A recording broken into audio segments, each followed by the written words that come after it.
Well, Tom Keatinge is director at the Centre for Financial Crime and Security Studies. He joins us now from London. Thanks very much for being with us. So why is the EU doing this, particularly when you have there is a mechanism, an international mechanism that is already in place that does this job?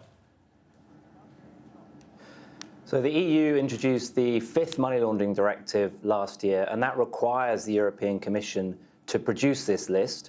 And the list may not, as you say, follow exactly what the Financial Action Task Force has previously produced.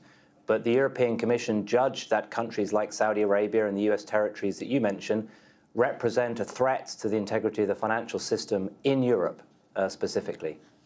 So why the discrepancy then? Why does the EU believe that countries like Saudi Arabia are a threat here, but the Financial Action Task Force doesn't?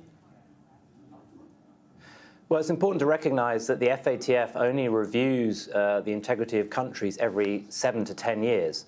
So what the European Commission is doing is effectively reviewing certain countries that haven't yet been reviewed by the FATF and coming to an early judgment.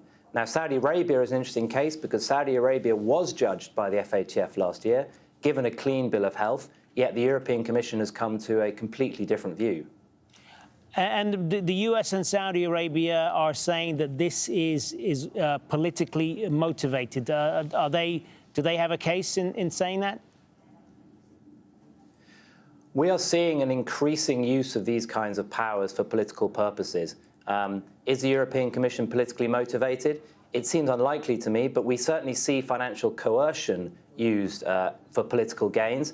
And what we are witnessing here, frankly, is a lifting of the lid on an increasingly politicized field. Both the US, the FATF and other organizations are politicizing this issue.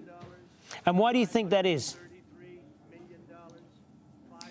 I think countries are realizing that coercion through financial means, whether it's hard sanctions that we see used around the world, or whether it's perhaps slightly more subtle means by designating countries a money laundering threat, are very powerful tools, tools of international coercion. And so I think as people realize that this is a powerful tool, they're going to increasingly use it.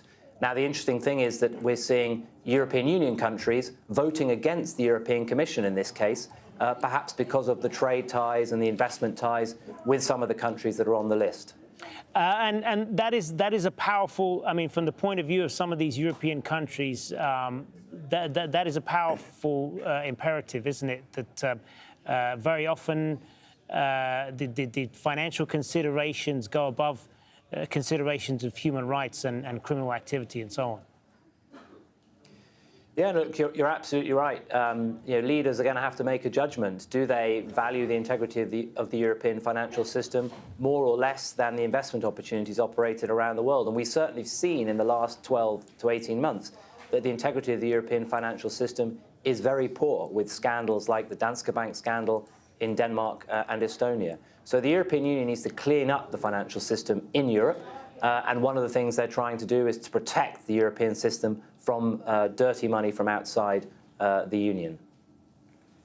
Good to speak with you. Tom Keatinge joining us there from London. Thanks for being with us.